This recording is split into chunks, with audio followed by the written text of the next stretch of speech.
A las 5 de la mañana, mi hermana se rió. «Fuera de aquí, esta casa es nuestra», mientras el policía me desahuciaba, hasta que le pregunté. «Sal de aquí. Hoy mismo vamos a derribar este vertedero con una excavadora», siseó mi propia hermana con verdadero regodeo. Mi madre estaba a su lado, cruzada de brazos, y añadió con frialdad. «Date prisa. De todas formas, nunca te mereciste este lugar». A las 5 en punto de la mañana, el agente de policía me encasquetó la orden de desahucio en las manos. Al otro lado de la calle, mi madre y mi hermana se apoyaban en un Porsche flamante, sosteniendo sus teléfonos para grabarme con aire chulesco, esperando ver a una mujer expulsada de su casa derrumbarse y romper a llorar. Pensaban que yo era completamente inofensiva. Se equivocaban. Sin soltar un solo grito, saqué con toda la calma un documento y se lo devolví a la gente. «¿Qué demonios es eso? Échala a la calle ahora mismo o la arrastro yo misma», chilló mi hermana fuera de sí. Sonreí de lado, miré fijamente a los ojos de la gente y deslicé un documento oficial sellado sobre su carpeta. «Lea la orden judicial de protección», le ordené. «Esta propiedad es un patrimonio protegido de veteranos, activo número 702. Esa orden de desahucio es fraudulenta». Al segundo siguiente, el agente examinó el sello oficial y su rostro se volvió tan pálido como el de un cadáver. «Antes de contaros exactamente qué ocurrió después y cómo esa sola orden selló su destino, por favor, tomaos un momento para darle a me gusta a este vídeo. Dejadme en los comentarios desde dónde nos estáis viendo y qué hora es allí, porque esta traición empezó en realidad 4 meses antes. Hace 4 meses, los cimientos de mi vida empezaron a resquebrajarse. Estaba sentada a solas, acurrucada en el pesado sillón de cuero de mi padre en la penumbra del salón, agarrando una taza de té negro humeante. El calor que me irradiaba las palmas de las manos era lo único que sofocaba el zumbido constante e implacable de mi trastorno de estrés postraumático tras un duro despliegue militar en el extranjero. Había estado contando mis respiraciones en ciclos de 4, tal como me enseñó el sanitario de mi unidad durante mis peores noches en el desierto, forzando al oxígeno a vencer la opresión de mi pecho. Inhala en 4 segundos, mantén 4, expulsa en 4, mantén 4. Las paredes de esta casa, cada clavo que mi padre había clavado en la estructura con sus propias manos encallecidas, eran la única barrera entre un colapso mental total y yo. Ya había comprobado los cerrojos de las ventanas 3 veces. Había verificado el cerrojo de la puerta principal 2 veces. Mi refugio estaba sellado. El silencio de esta casa era la única medicina en la que confiaba más que en los frascos de pastillas alineados en mi mesita de noche. El timbre de la puerta principal destrozó aquel silencio como una granada. Sonó una y otra vez con absoluto pánico, sonando sin descanso como cuando alguien está siendo perseguido ferozmente en tu propio porche. Mi instrucción militar se activó antes de que mi cerebro consciente reaccionara. Mis dedos soltaron la taza y la dejaron sin hacer ruido sobre la mesa auxiliar. Me acerqué a la puerta de entrada, observando por la mirilla y comprobando el perímetro de seguridad por pura memoria muscular. Abrí de golpe la pesada puerta de madera, esperando encontrarme una emergencia real, un vecino en apuros, un cable de alta tensión caído, algo grave. En su lugar, me encontré a mi madre y a mi hermana biológica de pie en el porche, empapadas hasta los huesos bajo una lluvia helada. El aspecto habitual de mi hermana, arrogante y vestida con ropa de diseñador, había desaparecido por completo. En su lugar había una figura tiritante y patética, con churretes negros de rímel resbalándole por las mejillas. Sus labios temblaban con tanta violencia que podía oír el chasquido de sus dientes. Actuando por un puro instinto de protección profundamente arraigado, las metí dentro, eché de inmediato los pesados cerrojos tras de ellas para asegurar el perímetro y les entregué toallas calientes del armario del pasillo, completamente ciega al hecho de que acababa de saltarme mis propios protocolos de seguridad para invitar a un par de depredadoras despiadadas directamente a mi santuario. La actuación teatral comenzó en el preciso instante en que pusieron un pie en la cocina. Mi hermana se derrumbó con pesadez sobre la gruesa mesa de comedor de roble, escondiendo el rostro entre sus manos temblorosas. Mi fondo de inversión privado se ha hundido por completo de la noche a la mañana. Soltó entre sollozos teatrales, tejiendo una mentira novelesca. Unos prestamistas clandestinos han congelado todas mis cuentas bancarias. Recibo amenazas de muerte en el móvil. Hay hombres siguiendo mi coche por la autovía. Curiosamente, no me pidió un préstamo masivo de dinero en efectivo. En su lugar, me agarró del brazo con la voz temblando violentamente. Por favor, traspasa temporalmente los derechos de gestión de esta casa a una sociedad familiar. Creará un escudo legal temporal para esquivar el rastreo de bienes de los matones hasta que pueda liquidar mis otras propiedades y saldar la deuda. Mi lógica de logística y suministros rechazó al instante ese enorme riesgo financiero. Un oficial de logística de combate no entrega una fortaleza basándose en un relato lleno de pánico y sin ninguna prueba verificable. Crucé los brazos con fuerza sobre el pecho, entrecerrando los ojos ante las sospechosas lagunas de su historia, y me negué rotundamente a ceder el control de mi territorio. Al ver mi resistencia táctica y mi negativa a ceder mi propiedad, mi madre ejecutó el golpe psicológico definitivo. Se cayó de rodillas directamente sobre el suelo de madera fría, agarrándome ambas muñecas con una fuerza desesperada que casi me deja moratones. Las lágrimas resbalaban por su rostro pálido y arrugado mientras utilizaba el legado de mi padre muerto para desarmar sistemáticamente mi preparación militar. Sabía exactamente dónde era más débil mi coraza. Sabía que la muerte de mi padre durante mi segundo despliegue me había dejado una herida tan profunda que aún no podía pronunciar su nombre sin que se me cerrara la garganta. Gritó, con la voz quebrándose en el momento preciso al final de la frase: «Tu padre no descansará en paz en el cielo si dejas morir a tu hermana. Salva a esta familia, por favor, solo es un trámite formal». Aquellas palabras actuaron como metralla envenenada, atravesando directamente mis defensas lógicas. El peso abrumador de la desesperación maternal paralizó mi mente analítica, dando justo en el punto de presión de mi fatiga de combate y en mi anhelo desesperado de tener una familia normal. Intenté apartar las manos, pero ella se me clavó con las uñas con tal fuerza que me dejó marcas rojas, obligándome a mirar su rostro desgarrado por el llanto. La culpa de haber sobrevivido a la guerra mientras mi familia supuestamente se desmoronaba me desgarró por dentro. Agotada tras meses en una zona de conflicto hostil y anhelando la paz familiar que se me había negado durante años, mi lógica se desmoronó por completo bajo el peso sofocante de las lágrimas de mi madre. La disciplina que me había mantenido con vida en el extranjero me falló en mi propio comedor. Asentí lentamente, con la voz reducida a un hilo, aceptando firmemente firmar los papeles de la sociedad a la mañana siguiente para salvar la vida de mi hermana. El llanto cesó al instante, dando paso a suspiros de alivio y haciendo que la tensión de la habitación pasara del punto de ebullición a una calma absoluta en cuestión de segundos. El cambio emocional fue tan brusco que tendría que haber activado todas las alarmas de mi instrucción. Mi madre se levantó del frío suelo, limpiándose la cara con una eficiencia mecánica que tendría que haberme alertado, mientras mi hermana ofrecía una débil y temblorosa sonrisa de gratitud que nunca llegó a reflejarse en sus ojos. Me di la vuelta y vertí el resto de mi té frío en el fregadero de acero inoxidable, agarrándome al borde con fuerza hasta que se me pusieron los nudillos blancos. Miré mi reflejo cansado en la oscura ventana de la cocina, completamente ajena a que mi malentendida compasión acababa de prender la mecha que reduciría a cenizas el legado que tanto le había costado construir a mi padre. A la mañana siguiente, el cielo se despejó con un brillo burlón que resultaba del todo fuera de lugar. Apenas estaba despierta, con el cerebro aún nublado por una noche en vela atormentada por sueños fragmentados en los que mi padre trabajaba en el jardín y sus tijeras de podar sonaban con un ritmo constante. La fatiga de combate acumulada mermó seriamente mi capacidad habitual de alerta. Mi hermana entró en la cocina sin llamar, pero ya no era la víctima llorosa de la noche anterior. Tenía la espalda erguida, la barbilla levantada, y en sus ojos había una frialdad calculadora que la hacía parecer una persona completamente distinta. Venía acompañada por un desconocido con un traje entallado de diseño ostentoso que apestaba a una colonia barata y penetrante que llenó la estancia en cuanto cruzó el umbral. Lo presentó como un especialista en crédito bancario y notario colegiado llamado Richard Vance.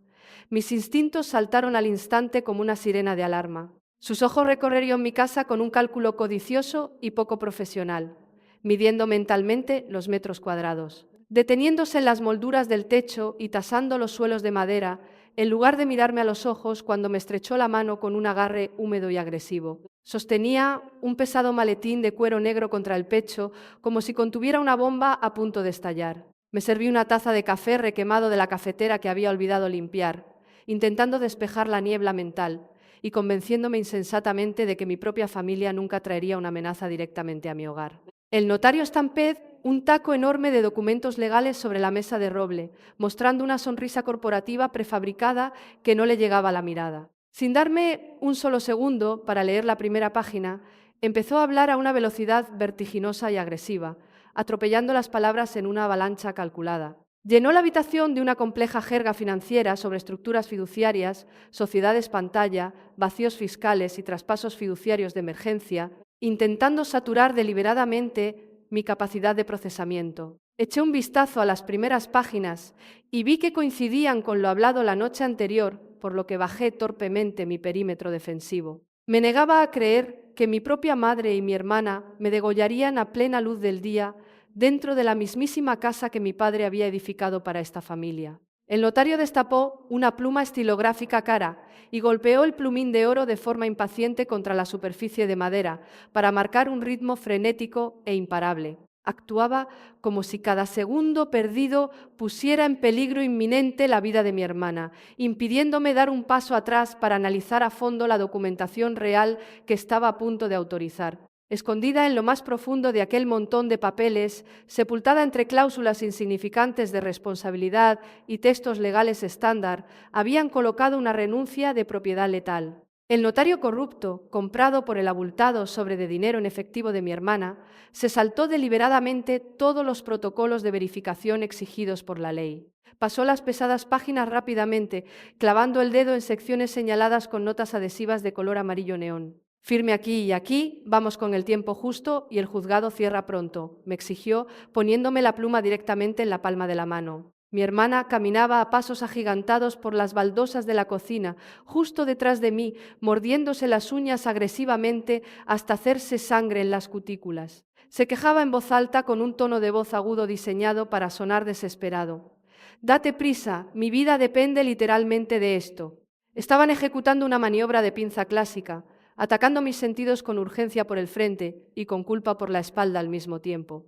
El bombardeo de ruido me impidió leer la letra pequeña, cegándome por completo ante el hecho de que ese documento en concreto transfería la propiedad absoluta del inmueble, no solo los derechos de gestión temporal. El plumín de metal rascó el papel seco, resonando con fuerza en la tensa cocina. En el momento en que la tinta negra se secó en esa última página, me despojé permanentemente de la vivienda que tanto le costó conseguir a mi padre, entregándosela incondicionalmente a la empresa pantalla de mi hermana, Sutton Holdings.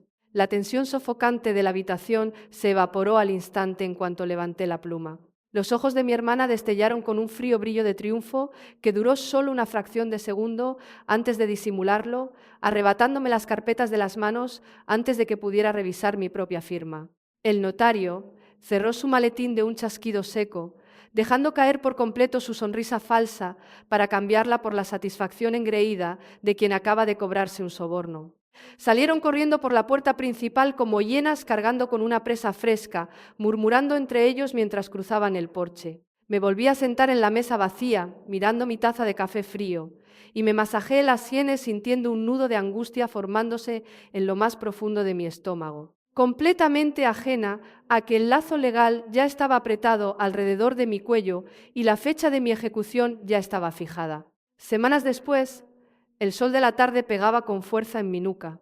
El sudor me empapaba la camiseta mientras me arrodillaba en la tierra, arrancando malas hierbas con fuerza en el amplio jardín delantero, luchando por mantener la belleza impecable que tanto amaba mi padre.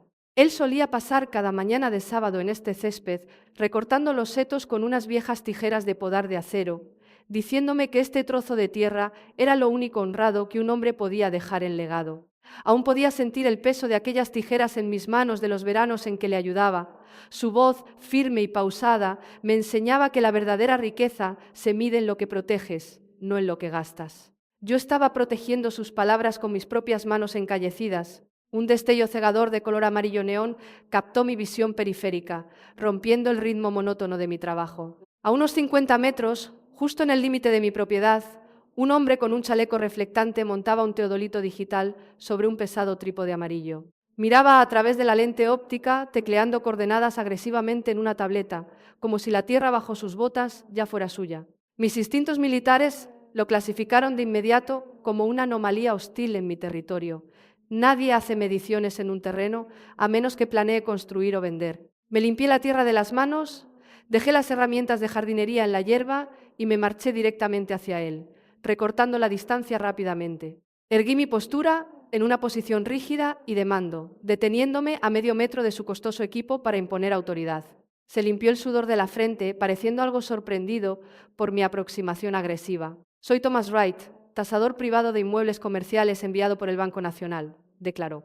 Crucé los brazos, manteniendo la postura firme. ¿Por qué un tasador comercial está midiendo una parcela residencial de hace décadas escondida en un barrio tranquilo? Le exigí con severidad.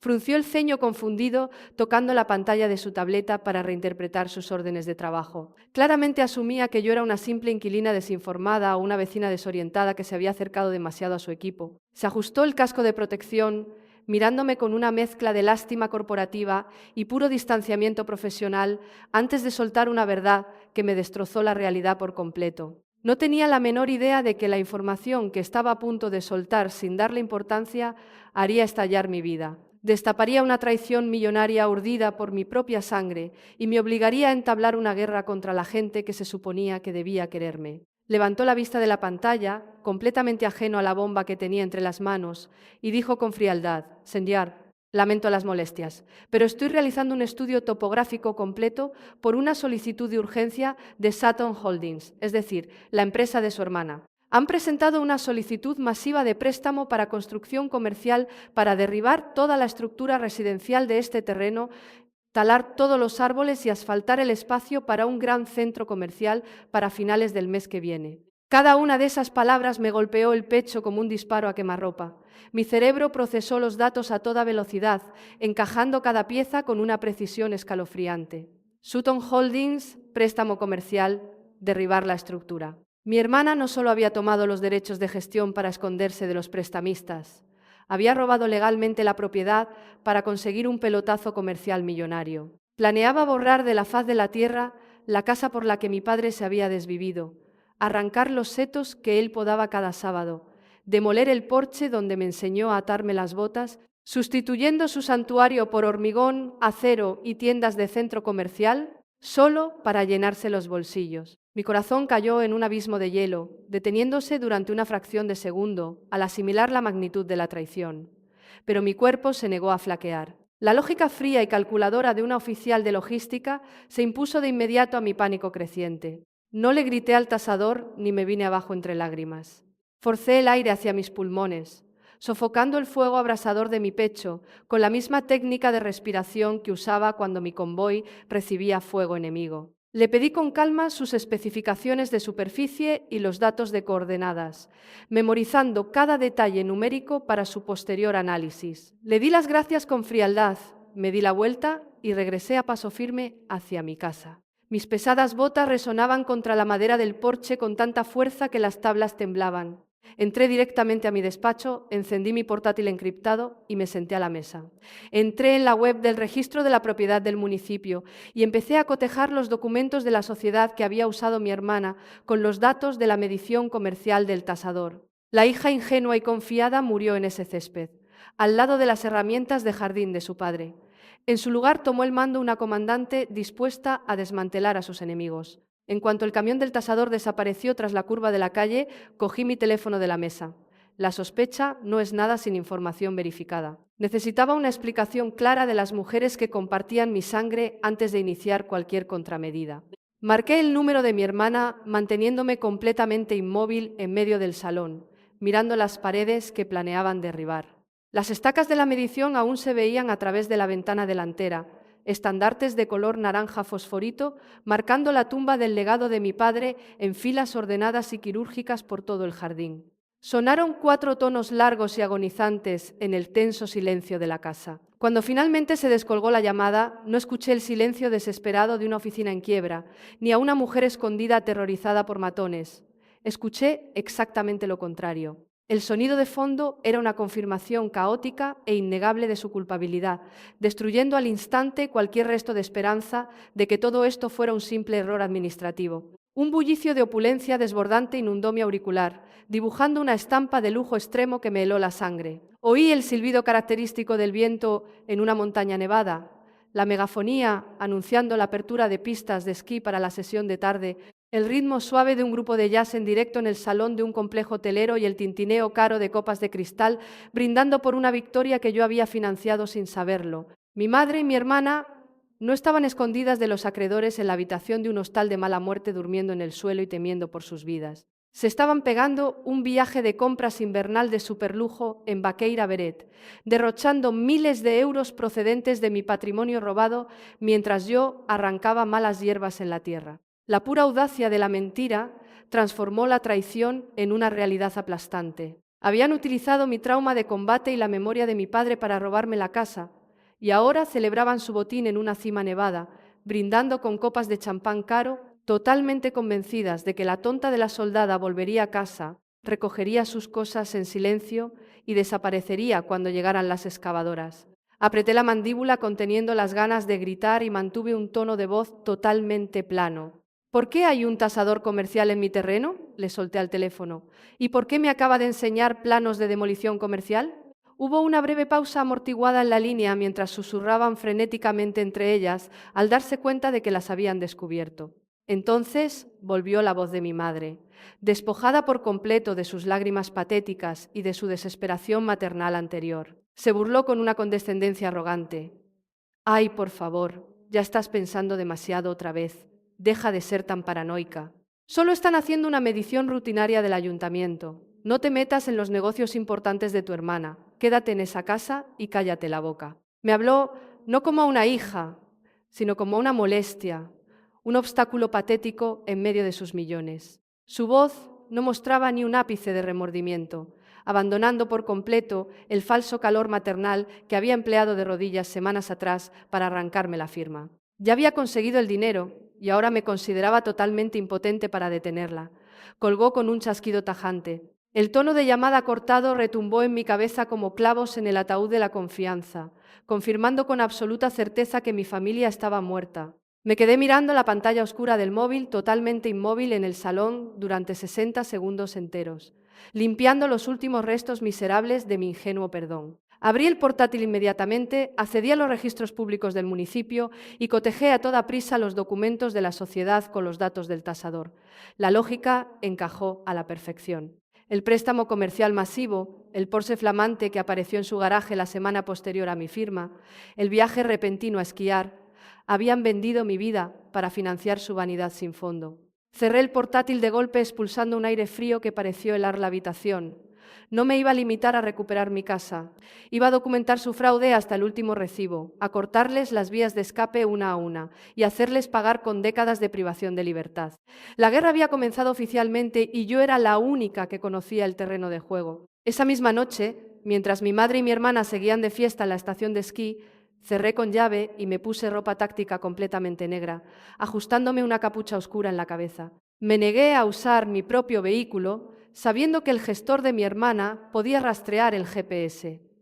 Conduje un coche de alquiler hasta el complejo residencial de lujo de mi hermana, aparqué a 3 manzanas en una zona comercial poco iluminada, detrás de un taller mecánico cerrado, y me moví en silencio por las sombras del callejón trasero. En el ejército, cuando sospechas de un traidor infiltrado, no te sientas con él a pedirle educadamente la verdad. Registra su basura en mitad de la noche, porque ahí es exactamente donde los criminales arrogantes entierran sus peores delitos creyéndose intocables. Esquivé sin esfuerzo el ángulo de las cámaras de seguridad de alta gama instaladas en los muros de ladrillo, calculando sus barridos y midiendo los tiempos de rotación antes de colarme en el recinto cerrado de los contenedores durante un intervalo de 4 segundos en la cobertura. El hedor fue inmediato, una mezcla nauseabunda de comida podrida y champán rancio que me golpeó de lleno. Hundí mis manos con guantes en los contenedores desbordados. Debajo de botellas vacías de champán francés, cajas desechadas de caviar caro y bolsas de compras de boutiques de lujo, encontré por fin mi objetivo. 3 bolsas de plástico negro pesadas y cerradas con nudos apretados y agresivos.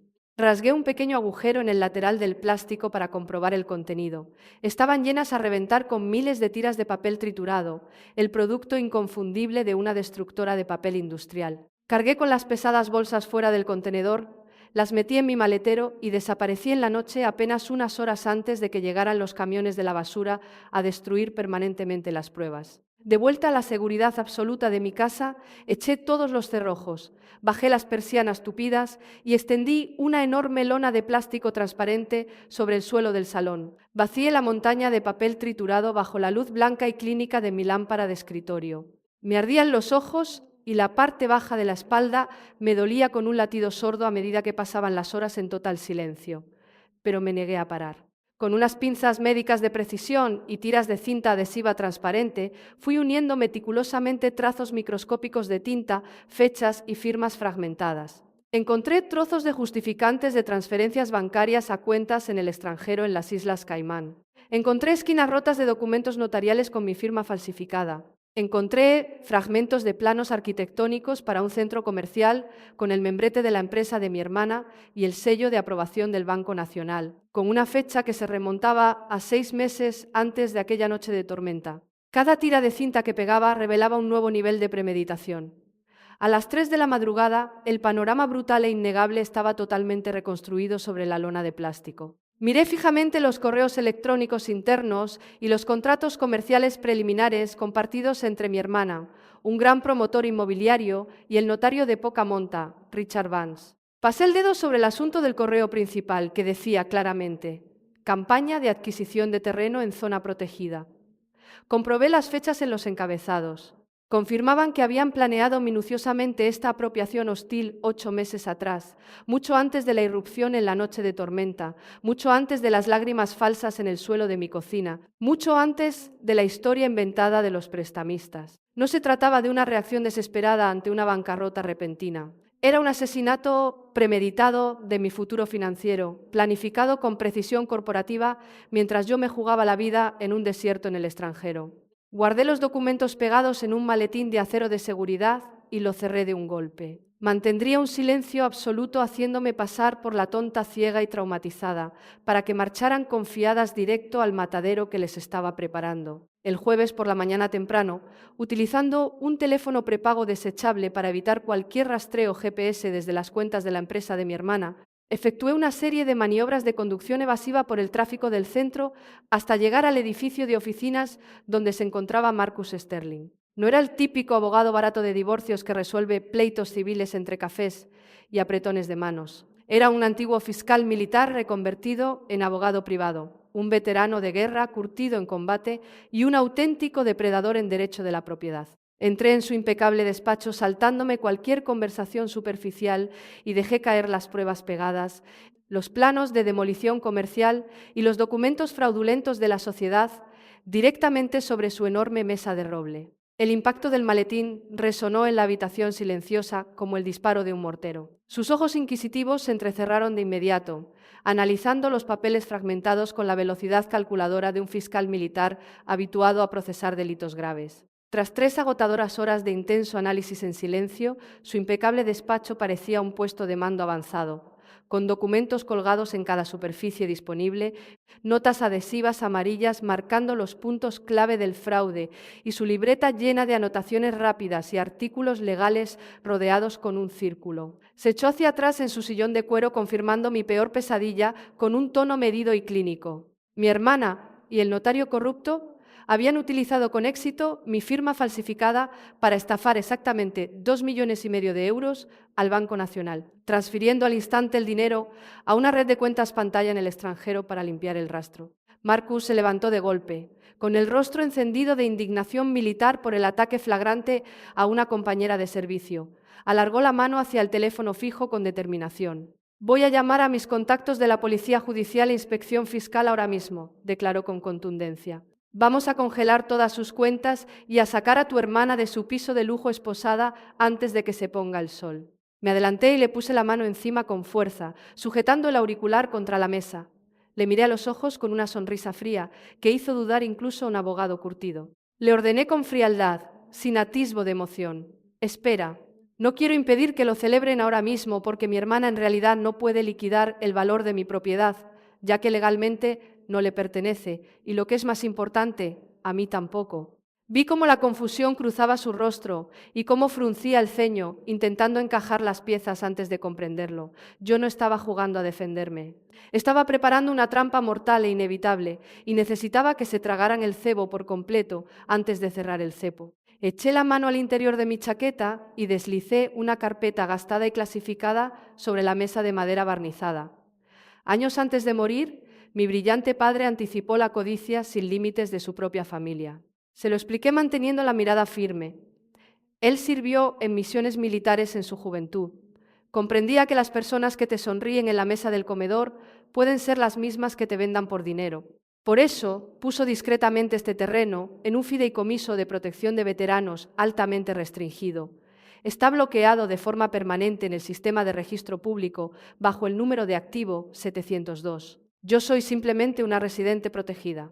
Carezco de todo poder legal para ceder la propiedad a nadie, y ningún notario civil en la tierra tiene autoridad para anular un patrimonio protegido por el Estado. Mi hermana acababa de utilizar un activo militar protegido como aval para un fraude bancario de millones de euros. Aquello no era una disputa familiar ni un pleito civil. Era un delito grave que conllevaba una pena mínima obligatoria de 25 años de prisión. Le ordené a Marcus que se mantuviera al margen y dejara que ella presentara los documentos falsificados definitivos de desahucio en el juzgado. Íbamos a dejar que cerrara con total confianza la puerta de su propia celda y luego la sellaríamos por completo. Si alguna vez habéis sentido la fría satisfacción de sostener finalmente la verdad contra quienes os traicionaron, por favor, tomaos un segundo para darle a me gusta a este vídeo. Compartid en los comentarios vuestras propias experiencias sobre el momento en que dejasteis de ser víctimas y empezasteis a plantar cara. Sabiendo con absoluta certeza que visitarían mi casa para comprobar mi desalojo días antes de la fecha programada, diseñé una obra maestra del engaño psicológico. Me despojé sistemáticamente de mi postura erguida y disciplinada. Me puse ropa arrugada y sucia que olía a descuido, me despeiné agresivamente hasta parecer desaliñada y me apliqué polvos pálidos en la cara para simular una falta grave de sueño. Esparcí platos sucios por la encimera y dejé pañuelos arrugados por todas partes. Iba a alimentar sus enormes egos haciéndoles creer que sufría una recaída devastadora de estrés postraumático. Necesitaba que creyeran sin lugar a dudas que estaba total y legalmente incapacitada mentalmente, del todo incapaz de presentar batalla o de entender los documentos legales que me habían obligado a firmar. Me transformé en la víctima patética que siempre quisieron que fuera. El cerrojo de la puerta sonó con fuerza y entraron sin llamar, como si la casa ya fuera suya. Me encogí de inmediato en el rincón más oscuro del sofá del salón, forzando a mi cuerpo a temblar con violencia. Cuando alargar la mano hacia un vaso de agua en la mesa centro, dejé que se me resbalara a propósito de los dedos, estrellándolo contra el suelo de madera y salpicando agua y cristales sobre sus zapatos de marca. Me acurruqué en una bola defensiva, tapándome las orejas con fuerza, gimoteando y jadeando con falso terror cada vez que un coche pitaba en la calle. Hiperventilaba con bocanadas cortas, representando una actuación impecable de una veterana rota cuya mente se había desmoronado bajo el peso de la vida civil. Se quedaron de pie sobre mí, con los rostros desencajados por el asco y una embriagadora sensación de superioridad. Mi hermana se tapó la nariz con desdén murmurando: «Madre mía, este sitio huele como un refugio de indigentes». Tiró descuidadamente su bolso de Prada de edición limitada, un recordatorio hiriente del dinero sucio que me habían robado directamente sobre mi mesa de centro con un golpe seco. Agarrando a mi madre del brazo, la sacó rápidamente al balcón por la puerta corredera de cristal para atender una llamada, manteniéndose deliberadamente alejada de la mujer desquiciada que se desangraba emocionalmente en el sofá. Me dieron la espalda riéndose de algo al teléfono, totalmente convencidas de que me habían derrotado e ignorando que no representaba amenaza alguna para su gran operación. En el preciso segundo en que la pesada puerta de cristal se cerró aislando su presencia en el balcón, mis temblores cesaron al instante. Erguí la espalda.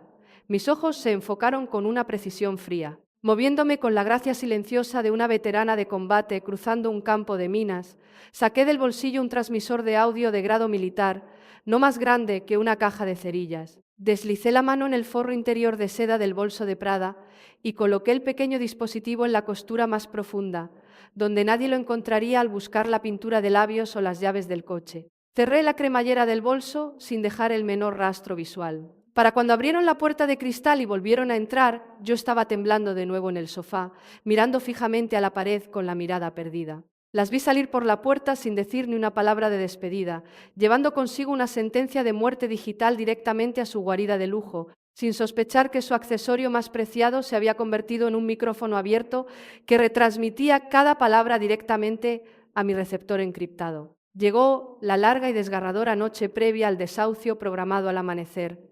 Mi casa estaba a oscuras, en un silencio de tumba, despojada de toda calidez. Estaba sentada a solas en mi despacho cerrado, bañada únicamente por el brillo tenue de la pantalla del receptor en mi mesa. 3 frascos de mi medicación para el estrés postraumático estaban en fila junto al monitor, las mismas pastillas que evitaban que el trauma me consumiera viva, las mismas pastillas que mi propia madre estaba a punto de planear quitarme de las manos. Enchufé mis auriculares militares con cancelación de ruido, sincronicé la señal encriptada del transmisor del bolso y subí el volumen al máximo. El sonido cortó la oscuridad transmitiendo un audio impecable desde el piso de lujo de mi hermana a kilómetros de distancia. Podía oír cada pisada sobre los suelos de mármol, cada respiración y cada intención cruel resonando directamente en mis oídos. Apreté la mandíbula sabiendo que lo que estaba a punto de escuchar cambiaría para siempre el rumbo de mi vida y redefiniría por completo la idea que tenía de la gente que me había criado.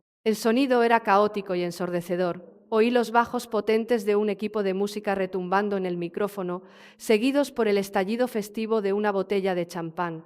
Estaban brindando por su propia astucia, riéndose a carcajadas de lo fácil que había sido manipular a la tonta de la soldada para que les entregara una propiedad millonaria a cambio de nada.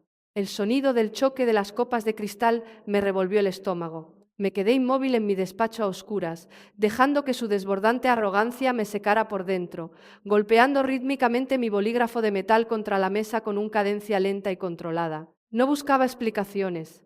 No esperaba escuchar una disculpa ni un atisbo de culpa.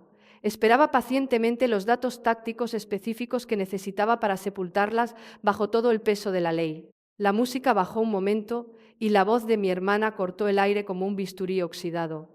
Dijo con veneno: mañana, en cuanto la policía eche a esa loca a la calle, empezamos el siguiente paso. Presentamos los informes médicos falsificados y la metemos en la unidad psiquiátrica de veteranos, la más miserable que haya. De allí no sale. Antes de que pudiera asimilar la crueldad de encerrarme en un manicomio, mi madre asestó el golpe definitivo. Ordenó con frialdad, con una voz tan plana como si estuviera pidiendo comida a domicilio: acuérdate de sobornar al médico de allí. Busca la forma de cortarle por completo toda su medicación.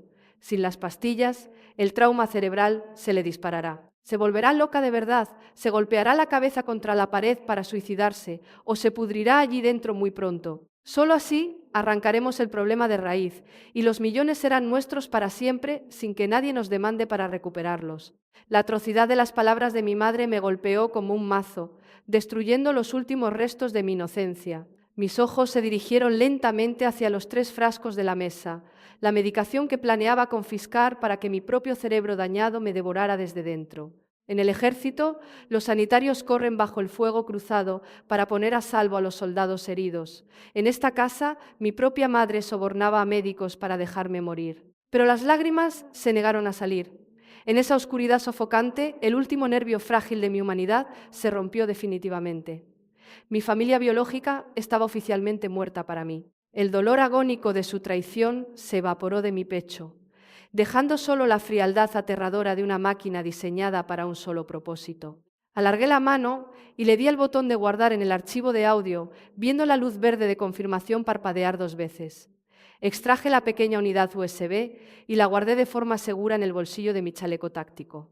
Me quedé sentada en la habitación en penumbra, con la mandíbula tan apretada que me dolían los dientes, esperando pacientemente a que saliera el sol para salir a ese porche y dejar caer la guillotina. Volvemos bruscamente a las 5 de la mañana, bajo el frío helado del desahucio en mi jardín. Tras entregarle a la gente la orden judicial que demostraba la protección del activo 702, di un paso atrás hacia mi porche. Erguí la espalda, proyectando la autoridad incontestable de una oficial al mando en el límite de una zona de conflicto. Saqué mi teléfono y sincronicé la conexión Bluetooth con un altavoz exterior de gran potencia que había escondido entre los arbustos la noche anterior. Subí el control de volumen en la pantalla al máximo, apuntando la onda sonora directamente a la calle, donde ellas estaban apoyadas contra su coche de lujo robado. Miré fijamente a mi hermana que seguía sosteniendo su teléfono para grabar mi supuesta caída. Sus labios se curvaron en la misma sonrisa triunfante que llevaba el día que me robó la firma. Pulsé el botón de reproducción. Las voces de mi madre y de mi hermana retumbaron en la tranquila calle residencial como un trueno ensordecedor. Sus propias palabras, grabadas con total claridad en pleno festejo, resonaron con fuerza a máximo volumen. Cortarle por completo toda su medicación. Suicidarse o pudrirse allí dentro muy pronto. Los millones serán nuestros para siempre. El ambiente de arrogancia se rompió en 1000 pedazos de inmediato. El agente de policía dio un salto hacia atrás, con los ojos desorbitados por el horror, mientras su mano iba instintivamente hacia su arma reglamentaria, dándose cuenta de que estaba en medio de una conspiración criminal grave. Al otro lado de la calle, la sonrisa victoriosa de mi hermana se congeló en una mueca grotesca de puro pánico. El teléfono se le resbaló de los dedos y rebotó contra el suelo. Mi madre dejó caer su móvil al asfalto con un golpe seco, buscando aire mientras las piernas le temblaban de forma incontrolable, hasta derrumbarse sobre el capó del Porsche flamante que había comprado con mi dinero. El ulular ensordecedor de las sirenas de la Policía Nacional y de la Guardia Civil rasgó la fría mañana. Varios furgones y todoterrenos negros irrumpieron en la calle, con los neumáticos chirriando sobre el asfalto y dejando marcas de goma negra en la calzada.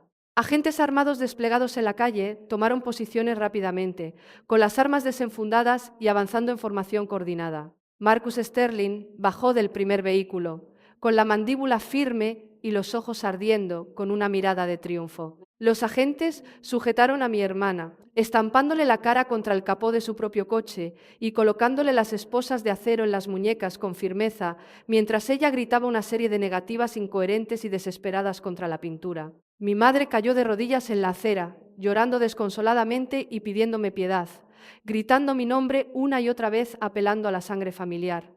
La miré desde arriba con ojos vacíos que solo reflejaban el frío silencio de una mujer que ya había enterrado a su familia en su mente. Me di la vuelta y regresé al interior de mi fortaleza, cerrando la pesada puerta tras de mí y dejándolas a merced de la justicia. 6 meses después, el mazo del juez resonaba en una sala de la Audiencia Nacional abarrotada. Aplastadas por los documentos de fraude financiero meticulosamente reconstruidos, el posterior registro policial en sus cuentas en el extranjero y las graves violaciones de la Ley de Protección de Patrimonio Militar, se les impuso la pena máxima de 25 años de prisión en un centro penitenciario sin posibilidad de libertad condicional, despojadas por completo de su riqueza robada y de sus lujos. El notario corrupto Richard Vance recibió 15 años de cárcel por su papel en la falsificación de documentos vinculados a un activo protegido por el Estado. Con la basura eliminada para siempre de mi vida, vendí la propiedad bajo mis propios términos, a través de un proceso legal supervisado por Marcus y las autoridades de veteranos. Destiné cada céntimo de los millones a una gran fundación benéfica para veteranos de guerra que sufren de estrés postraumático y lesiones cerebrales, bautizándola con orgullo como la Fundación Robert Jackson, en honor al padre, cuya previsión y discreta brillantez salvaron todo lo que construyó. Me puse mi uniforme de gala, me abroché los galones de mayor y conduje hacia mi nuevo destino en la costa, bajando las ventanillas y respirando el aire limpio y salado de una libertad absoluta e intocable. A veces, la verdadera sanación requiere cortar sin piedad los lazos tóxicos de sangre que intentan destruir tu futuro. Así que, si esta historia os ha llegado, por favor, dadle a me gusta a este vídeo y suscribíos al canal. Me encantará leer vuestras opiniones y recuerdos sobre cómo superasteis una traición familiar en los comentarios.